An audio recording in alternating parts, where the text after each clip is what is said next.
Ladies and gentlemen, girls and boys, may I have your attention, please? Are you ready to engage in a mind-blowing experience and hear talks about life, technology, entertainment, and business? The next episode of HIPTHER Talks starts in 10, 9, 8, 7, 6, 5, 4, 3, 2, 1, go. Ladies and gentlemen, welcome to HIPTHER Talks. My name is Jasper and I will be your host today. In this episode, we have quite an interesting topic, and I have a little introduction for it. So most people have a positive view of youngsters and students that wish to work while studying. We regard them as mature and responsible people who not only aim to study and improve themselves, but also to become increasingly independent and self-reliant, and also being a useful member of society. Recently, however, professionals have been pointing out the importance of living an age-appropriate lifestyle as well. I wish to find out today what the advantages and disadvantages of working at a young age are, and what the proper way is to approach youth work. Helping me find the answer to these questions, I have Henny and Alex, two students studying in the Netherlands. So Henny, Alex, thank you for being here and welcome to HIPTHER Talks. And my very first question will be, I will ask you to introduce yourselves because I think you will do a much better job than I can. Okay, then I'm going to start if you don't mind. Hi, my name is Henrietta Lukács. I am, yes, as you mentioned, a student in the Netherlands. I study at the University of Twente. And on the side, ever since my first year, I have been working. And yeah, I think that's all. Yes. My name is Alexandru Amariei. I'm in the Netherlands for 5 years already. Did my bachelor here in psychology, and now I'm doing my master's in human factors engineering psychology at the University of Twente. And if we're talking about work, I started working also in my first year, I think after the first semester, like officially working. And since then, yeah, I've been through like 2 jobs and an internship and some other work. And now I'm working as a project coordinator in Design Lab. And yeah, that's it. Okay, so if I'm not mistaken, this is your third job that you are doing right now, right? If we are, yeah, pretty much the third job I'm doing in here. What about you, Henny? Well, for me, it's the second job here in the Netherlands, but if you ask like generally in my life, it is a third job because before coming to study, to become a student, I still had another job in Switzerland for a summertime. Yes, I was just asking because, while you were answering this question, it also came to my mind. I also thought of myself, and I also consider myself to be a young, a student worker, let's just say like that. And this is actually my fourth job, I think, here at HIPTHER. So yeah, it's quite interesting to think about the fact that I'm 21. I suppose you guys are both quite of the similar age. Okay, so how old were you actually when you got your first proper job, and what was it? So if you're not counting like random gigs done back in Romania, which I'm not going to count, I'm going to talk about what I've done here mainly. I was 20 when I got my first job, and I started as a delivery guy at Domino's. I don't know if we're making like free marketing, free promotion, but yeah, that was my first job here. And I've worked there for almost 3 years, if I put everything in total, like 3 years, more or less. During the same time, yeah, I did also an internship, which was my second job, and also started working in here. So they kind of overlapped to some degree. What about you? Yeah, the funny thing in the whole situation is that me and Alex actually has been doing almost the same jobs because it was my second jobs. But when I came here, I also started working at Domino's as a delivery person. And after that, I came to Design Lab, where he works at the moment, and now we are colleagues again. But before that, before coming to the Netherlands, I think at the age of 18, yes, like right after when I became 18 in the summer, I got an opportunity to go work in Switzerland in a remote mountain area in a spa. It was for a shorter period of time, only for 3 weeks, but I was kind of taking care of the people who just came to have fun there. Yeah, that was a well-paying job, but I just noticed pretty quickly that in the moment that I don't have things to do with my mind, it gets very boring for me after a while. So ever since, I think that's my trajectory, that I've been trying to look for something which also made me engage somehow on a knowledge base, not only with my hands or with other means. Okay, so you've kind of mentioned already, what was the reason behind your intention to start working? You know, was it all about the money, which I suppose is the case quite often for youngsters when they do all these part-time jobs, let's say, to get a bit more like pocket money and to buy the new computer or whatever, or was it more about at that point, was it about really engaging yourself and gaining some experience that you can maybe use in your future? What would you say? In my case, the first job I got here, it was purely because I needed money. I needed money to pay the bills, pay the rent, and living in the Netherlands is a bit more expensive, a bit more expensive than Romania. So I had to find a way to support myself in here, and the part-time job looked like the best solution at that moment. So this is why I choose a job in delivery. It didn't require me to know the Dutch language. English was fine. And also I was attracted to it because it seemed to match quite well, like scheduling it beside my studies, so it will not affect my studies that much. So it was a part-time job, and it was a part-time job. Hours were quite flexible, as long as we were talking before and tried to determine it. So this was an advantage, considering there was also full-time studying. Mm-hmm. Yeah, I think in the Netherlands, this is a perk that we can have as students, or I think as anyone, we can have this 0-hour contract, which means that basically you're hired at the company, but you have absolutely no obligations to fulfill any hours, typically, or a monthly base. Of course, I mean, here also comes in the relationship that you have with the manager and the company as such. But from that perspective, I think working part-time in the Netherlands is much more easier to a certain extent than in Romania. So I think that really leaves the students with a quite good threshold to find something that also matches their requirements or their skills, and just do some work here, because here is also a bit bigger of a trend. After I came here, I just saw that almost every Dutch person as well, even though they were born here and they kind of grew up in the financial situation, almost every one of them already has had a part-time job before coming to university. So here it's a lot more of a trend, if I can say that actually parents just send their children to work, of course, like in normal environments and not like crazy stuff, but they do it. And like going back to your question about my first job, if I talk about the experience that I had in Switzerland, obviously that was also from a financial perspective, but I think my number one goal there was that in that year I had a German language exam, and I just needed some additional knowledge that I could just get in Switzerland for that. So it was good from more perspectives.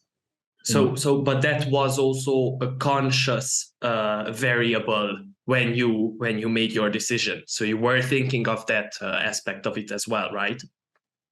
Yeah, obviously. I think that was number one.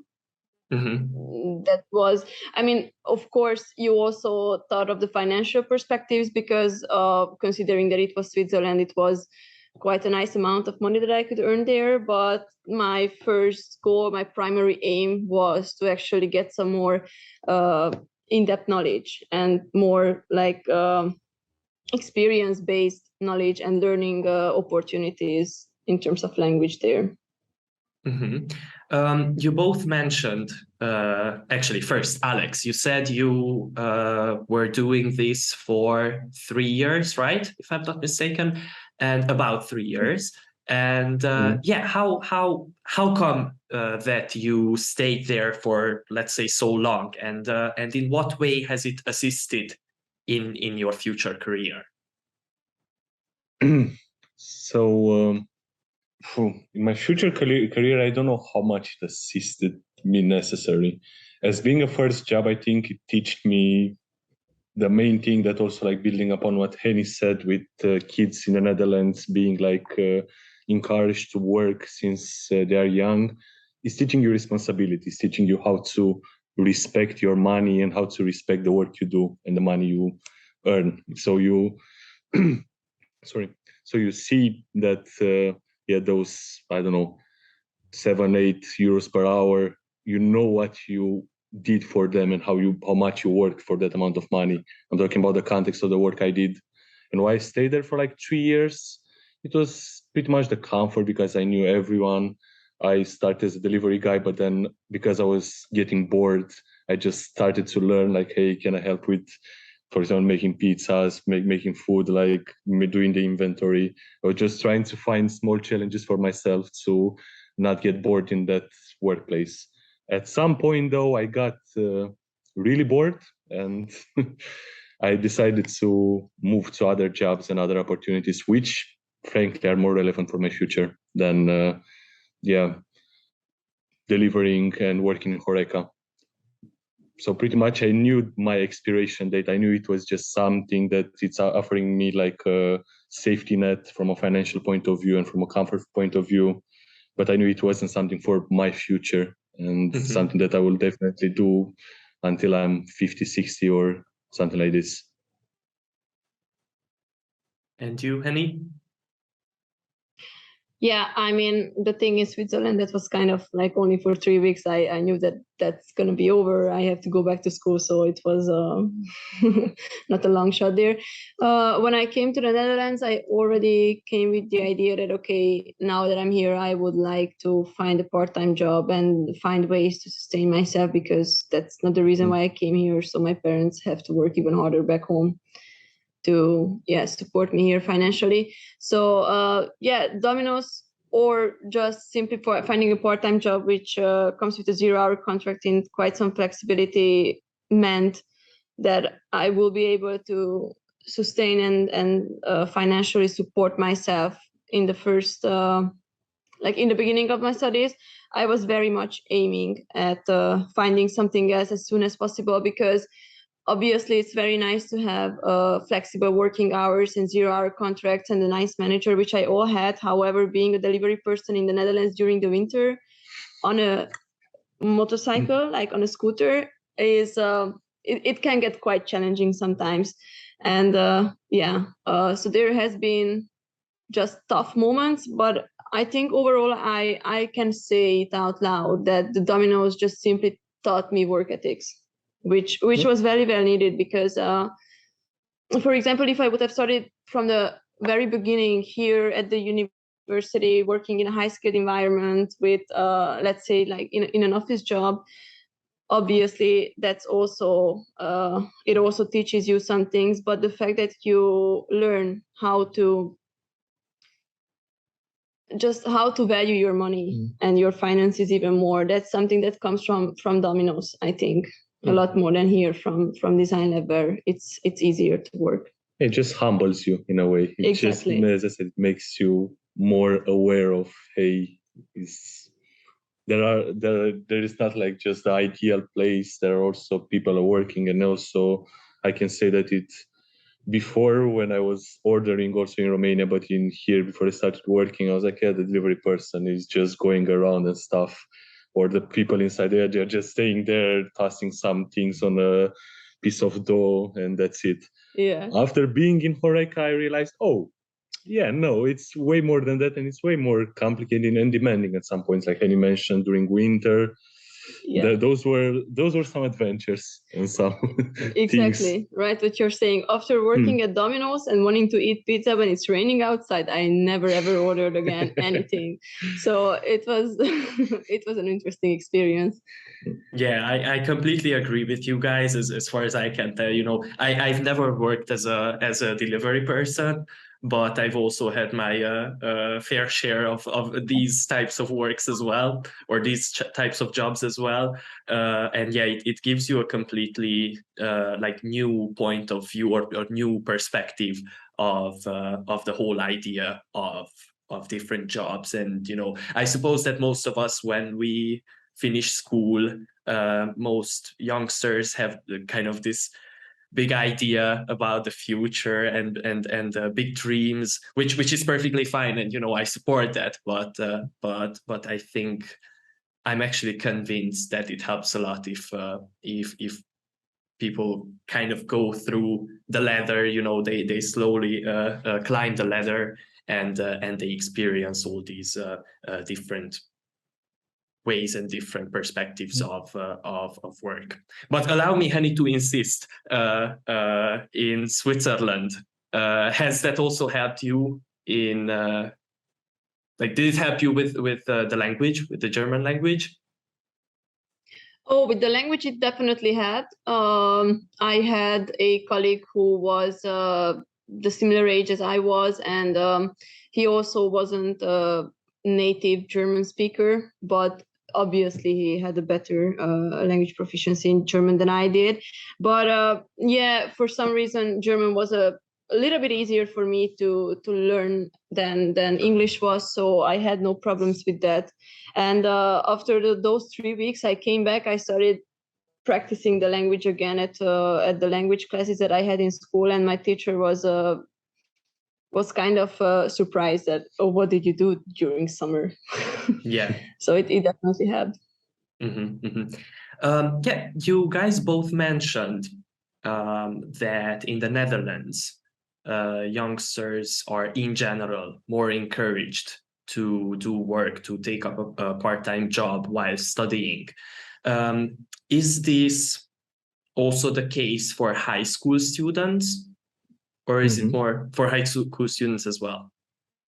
Yeah, I think don't quote me on that, but I think the age you can start working here is 15. 15 or 14, I think it's something like that. Something like this, yeah. Yeah, here in Romania it's 16. So yeah, that's also another difference. Yeah. And there is also a very interesting legal perspective in working as a child, because the Dutch government says, it just takes the perspective that until you become 18, you should be sustained financially by your parents. That's why the wage that you get, the hourly wage, as, for example, a 14-year-old for the very same work that a 20-year-old does, is significantly lower. So, for example, at Domino's, because I'm 3 years younger than Alexis, I has been doing the very same work, but I think here at some point you earn like €5 more than I did, because I was only 19. Yeah. So it was a very tricky situation from the perspective of incomers. So people who actually really needed the money invested the same effort as others did, but they got less. But if you think about the internal market perspective, I think it's a very interesting just approach from the side of the Dutch government, because it doesn't give the opportunity for students or for younger children to work, to earn more than they need. So the parents can't really just shape them anymore, because they are kind of financially independent. But it's really just from the perspective of giving work ethics to people.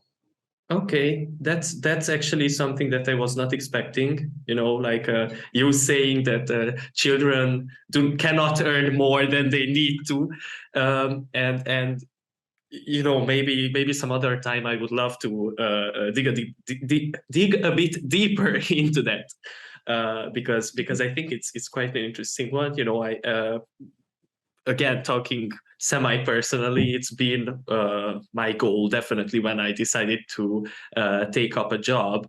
I wanted to become as independent as possible, from my parents in many senses, because obviously it's not the case that I'm completely gone from home and no contact or anything. But it has been a goal of mine, and while I think I do see what you guys mean by saying that youngsters cannot earn more than they need to, let's say, I may I ask your thoughts about that? What do you guys mean by that? Or is it too complex for this short episode? Now, do you ask my perspective as being a foreign student eager to have as much money as possible, or you ask my perspective as a citizen who, for example, might be even a prospective parent who might just meet with the case in the future? Yeah, I'm what also you're not sure saying. what angle to take on this. Because I think it very much differ. I've been talking about this thing with many people, primarily international people who has had the struggle that they worked a lot, yet they did not earn enough to become financially independent. I think from that perspective, the Netherlands it might be a bit too much to say that the government needs to implement some other rules for the incomers, right, for the foreigners, but considering the level of internationalization that goes on at the moment here in this country, I think it could have some space. But from the other angle, thinking from the perspective of actually being able to grow your children accordingly and stuff like that, I think it's a very nice angle in which this country was able to give opportunities for people. Because, for example, in Romania, while being in high school, I was looking for a job many times, which would have been nice, not working the only possibility not being only the McDonald's, but somewhere else as well. But in Romania, it's just simply not possible. So I've been missing that. I'm just gonna, because I don't have all the background and all the knowledge to say why that was the idea behind this type of wages in the Netherlands and so on. I'm just gonna say that I personally think it's a decent system, just because it offers, if you are a youngster and again supported by your parents and everything, you have a household, you can do this again to get like some work ethics, to get some responsibilities, to just meet some new people after all, to make some friends, and it also gives you pocket money after all, because it's not, I don't remember how it was, it's like starts at like 3 euros and something per hour. So you can go work, I don't know, 8 hours per week. 8 hours is too much. 4 hours per week, you make some pocket money. It's enough to go and buy yourself something as a kid, which is nice. Again, you're putting value on your money. I just talked with my manager about this because she has children who are actually doing this right now, and it was just funny hearing that she just told me the stories that her daughter, her oldest daughter, just has been partying through the whole summer and how nice it was for her. And I was like, I think I asked that, and how could she support it financially and all, like she worked for the whole thing alone. So I think this is obviously a nice addition in your life, because I also had the times when I wanted to go to festivals, even like 5 in a summer, and back then it was very hard convincing my parents that those 5 festivals are going to actually help me grow in any way. So maybe having some additional pocket money from my part-time job would have helped a lot there. And again, here the advantage is that even for high school students, not just for university students, it's flexible. Yeah. You can just be like, I want to work for that amount of hours. Is it possible to work in this workplace? And in most workplaces, people will be fine. Like this type of workplaces, like Horeca or just Stores, helping a barista stores. Yeah. Yeah. So work is valued, and it's quite all right paid depending on your age. So I suppose we can kind of conclude, let's say, that that not only is it more encouraged in the Netherlands from a cultural background, but also the legislative environment allows for better opportunities as well, right? To the degree I know the legal environment, I would say so. Yes. But I don't know it that well. Disclaimer. Okay. I don't now, know the legal environment well enough in Romania to say that it's better Also here. true. It Also works quite well as we see here. Now I'm not sure how it is in. Fair enough. Yeah. Fair enough. Okay, so we have talked about all these positive aspects of working as a student, but like I said in the introduction, there is increasingly more discussion about living an age-appropriate lifestyle. And what do I mean by that? Well, I mean when a 15-year-old is a 15-year-old, he or she is supposed to live an age-appropriate lifestyle, so he or she is supposed to behave and live and do things or things that are usually done by a 15-year-old. So parties, festivals, whatever. Okay, maybe not 15-year-old, but let's say 18-year-old. Okay, fair enough. That's a completely other discussion. But I suppose you get what I'm trying to say. So it's not okay when recently there have been a lot of or increasingly more accounts of burnout, people burning out quite when they are quite young, at quite a young age. And people realizing at the age of 40, let's say, that they have a company and they accrued a lot of money, but they didn't really have a childhood, a proper childhood.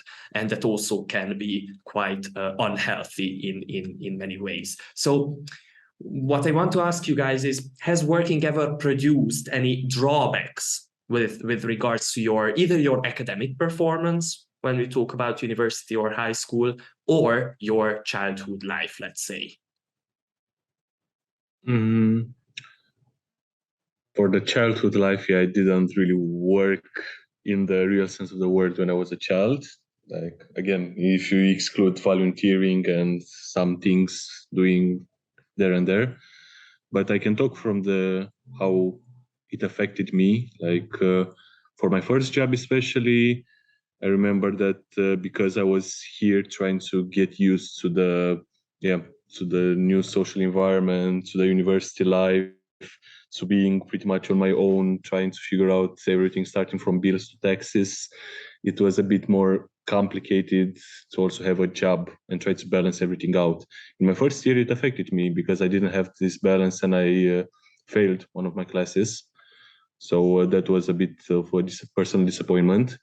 But afterwards, just trying to work and get used to it, I think it got better. I think I've reached quite a nice balance, like in my second year. However, then you're talking about then I'm talking about a job that required more like what do you call it, like physical type of work. When I switched, like for example, for my second job, when I worked as a research assistant at the Faculty of Law in Maastricht, that job I changed completely the type of work. It more sort of mental work. Try to do that. Try to be more attentive and do your stuff. I had to stay at the desk most of the time. Then the strain became way more. I was rested physically, but I could feel starting to become more and more tired on a mental point of view. Just being hit from all the sides. Do that. Do your studies. Do your classes.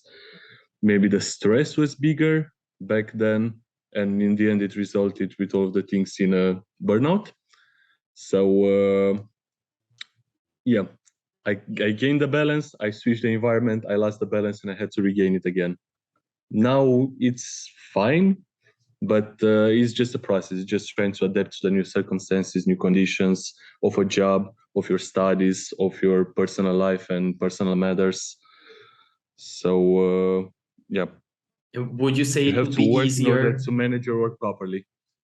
And would you say it would be easier now if you again had to change the environment that you're working in and the job that you are doing as well into a completely different one?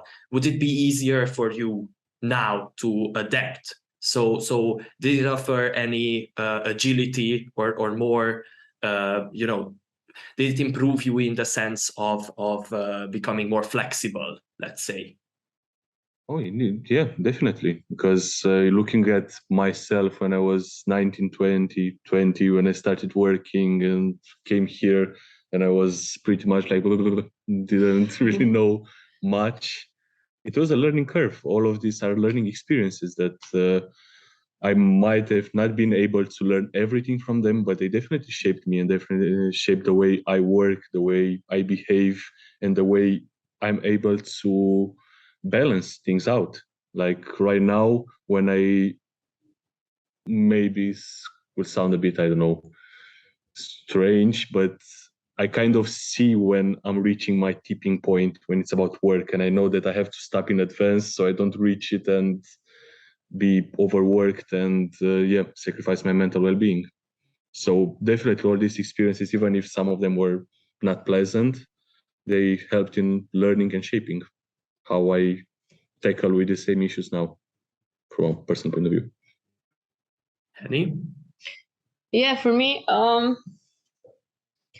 I can't say that it stopped me in any academic performance or something. In fact, actually, I think it really helps me and has helped me a lot getting just into a flow where I can make sure that I get everything done, because in the moment things get a little bit slower for me.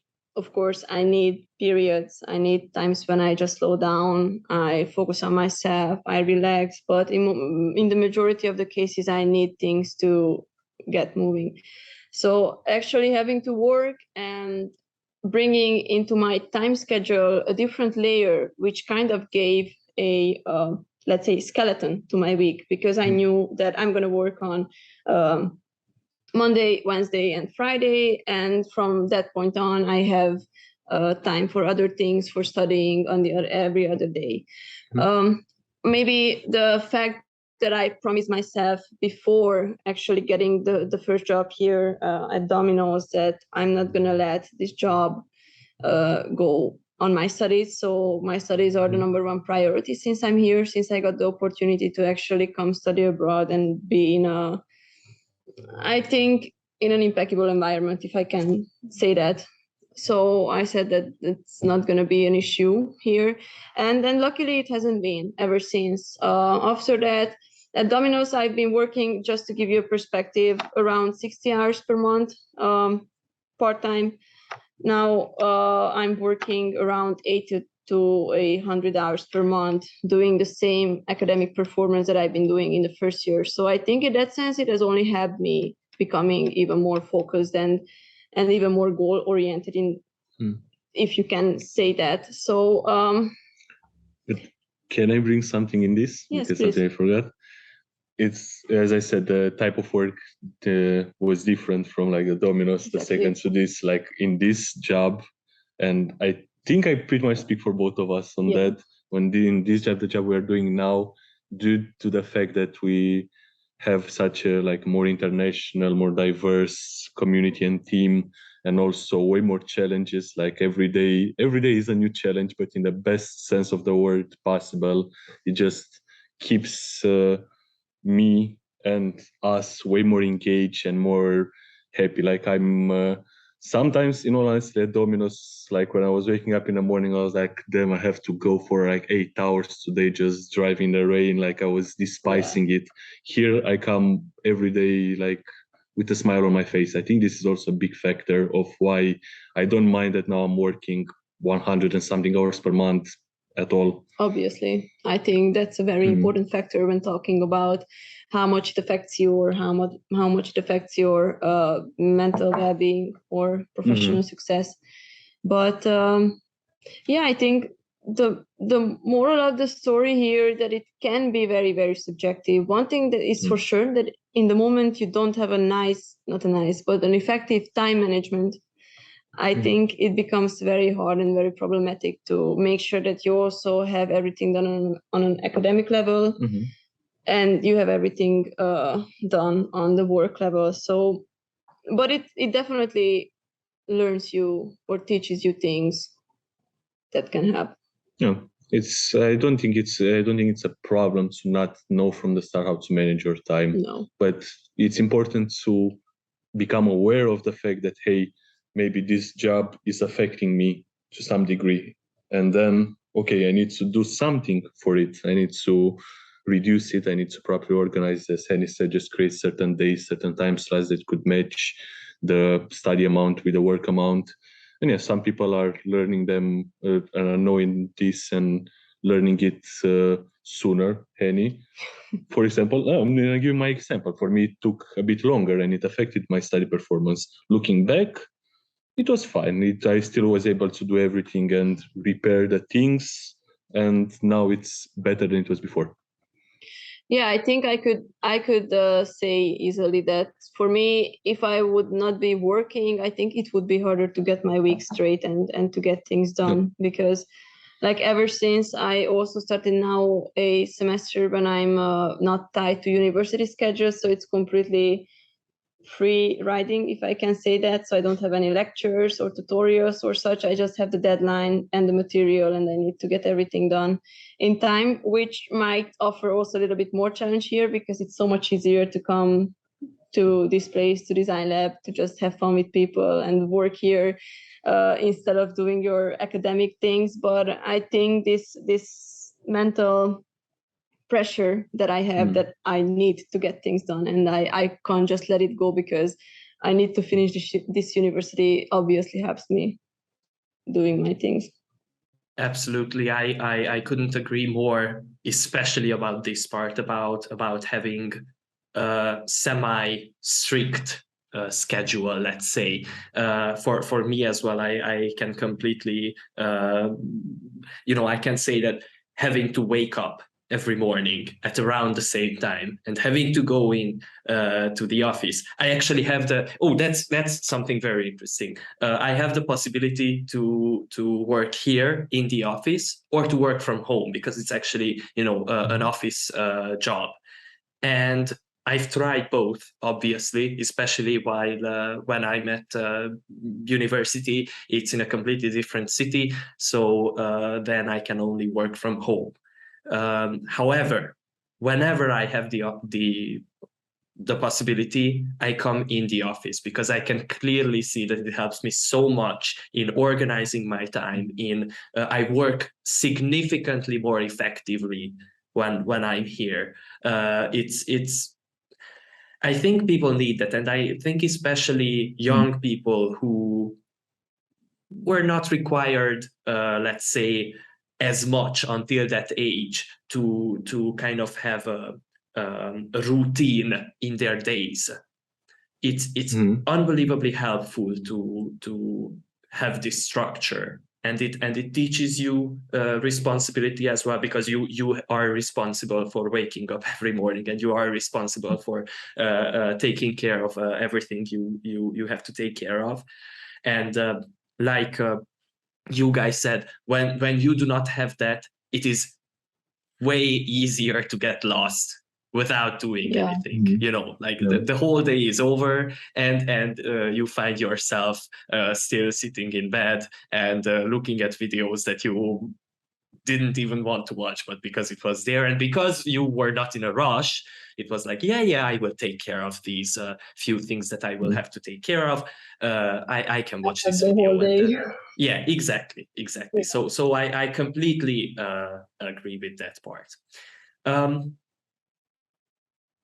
As of now, you both said you are doing the same thing. You are working there in that design lab.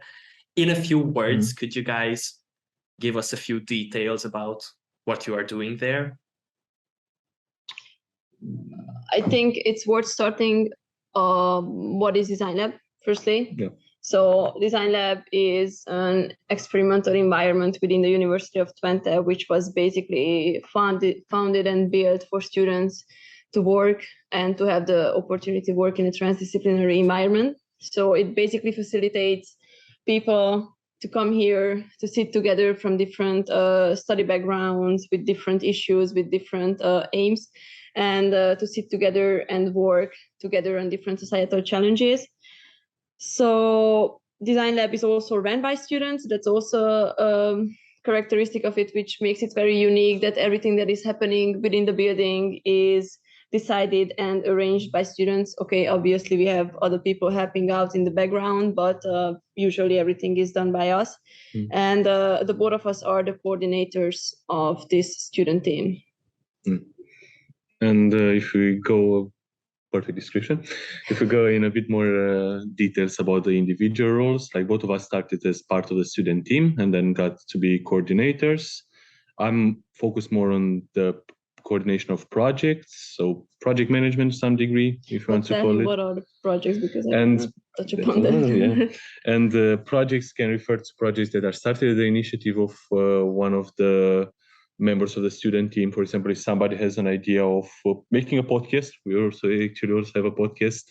They're just we just consult with them, like, hey, I want to do this. What are the possibilities? Then me and my other colleague, we go through the possibilities for the budget, see how it aligns with the aims of the lab, with the aims of the team, and with the things we want to do.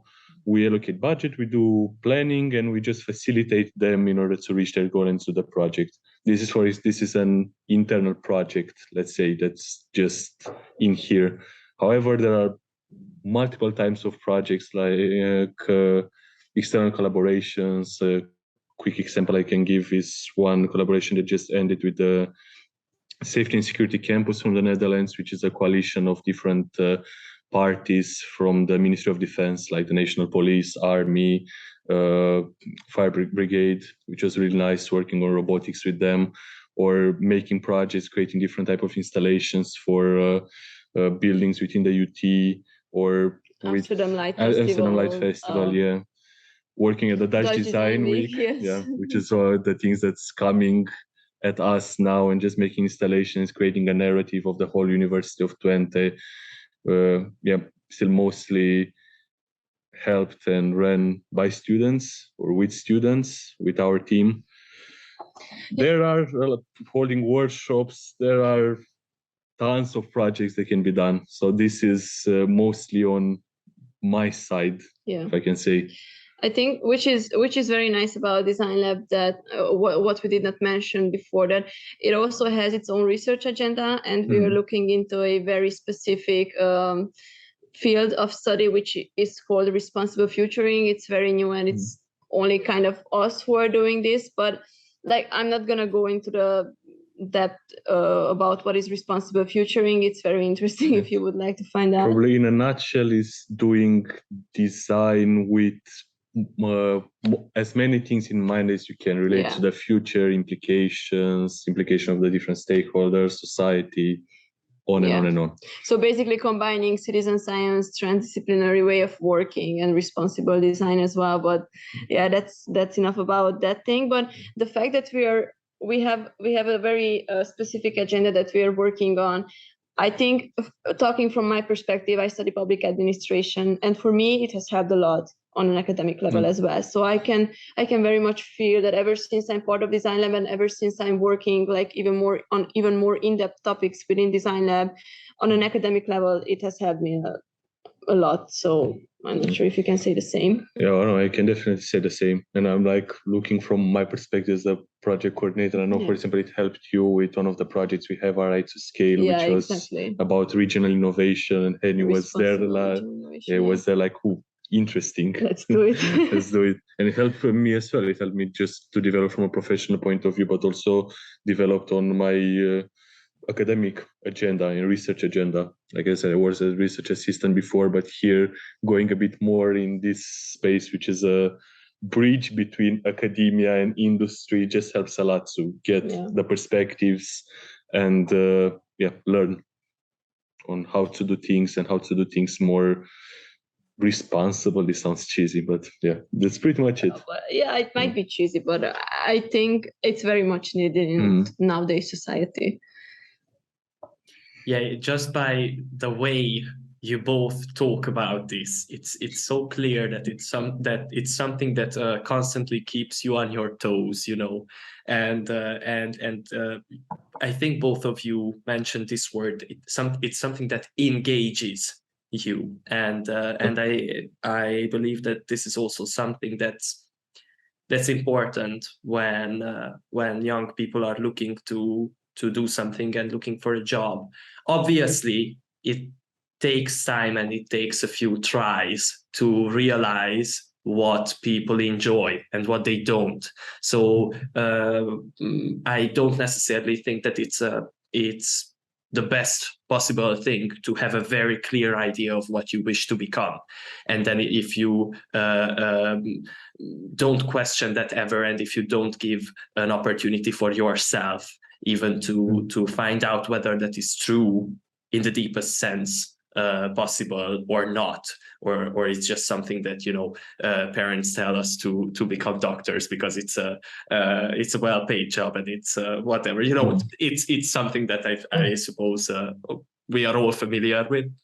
And also that's why, you know, if someone asked you, I guess, whether you've ever wanted to actually become a delivery person for Domino's, you would say no. But that shouldn't discourage people from beginning somewhere, because you have to begin somewhere in order to get to that point where you wish to arrive. So yeah, and because you also something on that. Yeah, of course. Can I just say something on that? Yeah, like I used to think, again, talk from a personal point of view, I used to think that, you need to have like a clear thing in life. I like, since I don't know, 15, 16, I want to become a doctor. But then it's like, yeah, things are changing every day. And as long as you have your clear goals in mind from a personal point of view, for example, I want to just make things good for people. Then there are different ways of doing this. Like looking at my background, I studied psychology. I worked in the faculty of law. Now I'm working in an environment that's close to psychology, but not quite. And I'm doing project management. I don't know if I'm going to do this after, after this year, let's say, when I'm going to be done. But what I can say for sure is I like it. I discovered that I like it just by doing it. And there's definitely a possibility for me in the future to also employ at least techniques from that in doing something maybe related to my field, like usability, ergonomics, human factors, or not, or just change my path completely. It's just giving options, giving possibilities, and giving different perspectives you can use, I would say, pretty much everywhere. I think this interdisciplinarity is something that could be used by everyone and should be used more, because if you just stay, again, if I would have stayed just in my psychology bubble, I don't think it would have been good for me in the long run. I'm sure it wouldn't have been.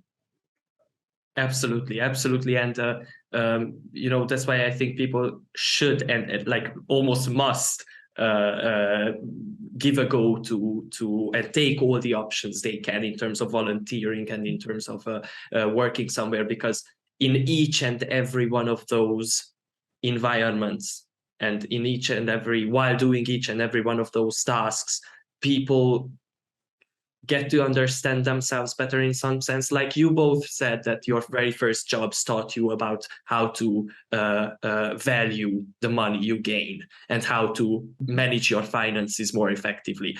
I suppose the job that you are doing now is more about other things, more about, communication, more about related to your academic studies as well, which is another plus with that you know, is not always the case. So yeah, absolutely. I completely agree with you guys.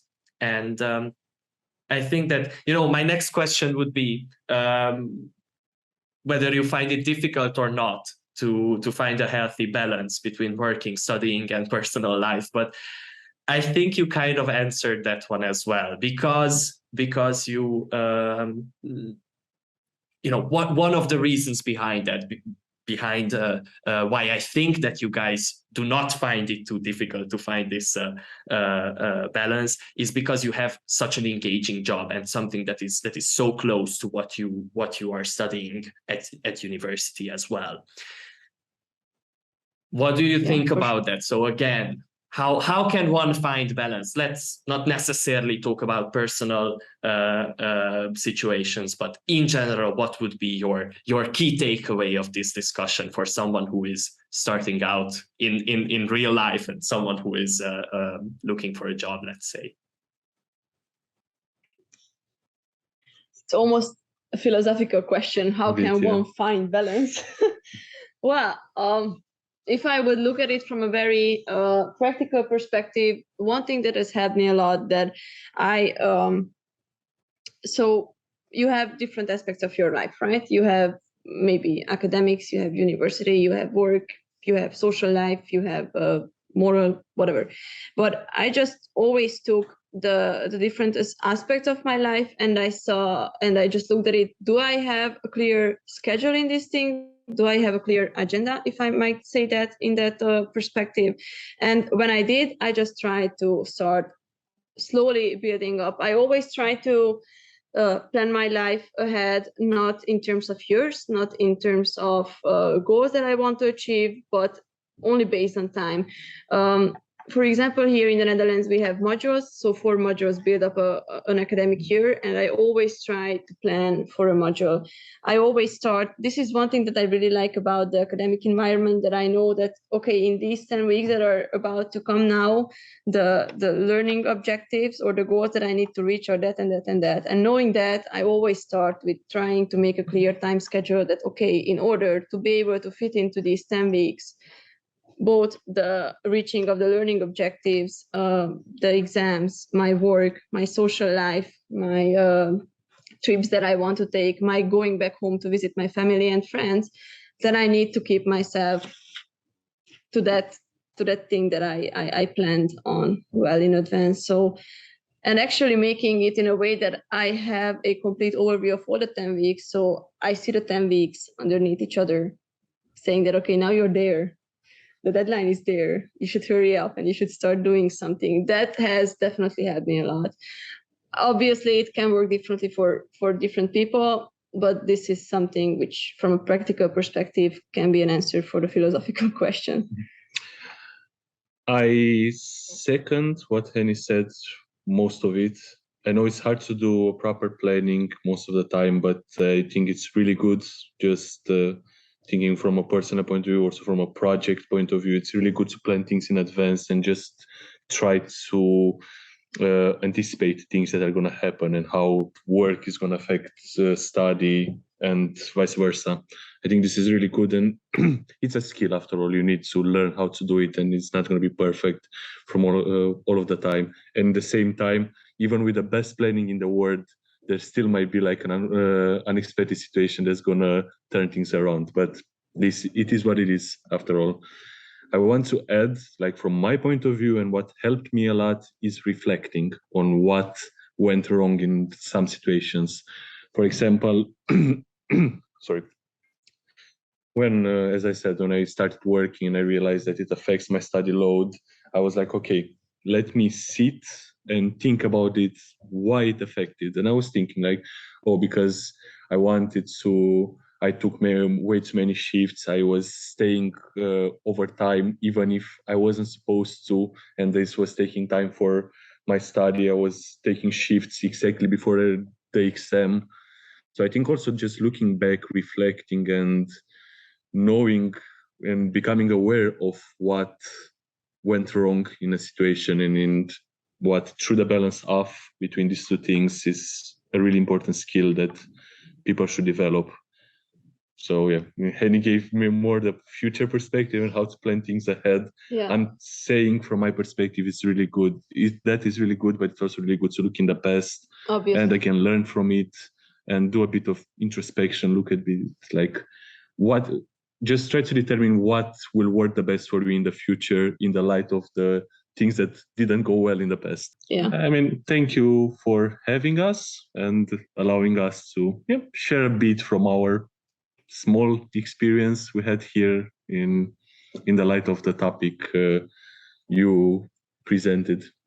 And definitely, there are a lot of things we can discuss. I mean, about design lab and the responsible future, and we can do a few episodes if you're interested in this type of education, experimental environments, and other type of methodologies that can be used in education.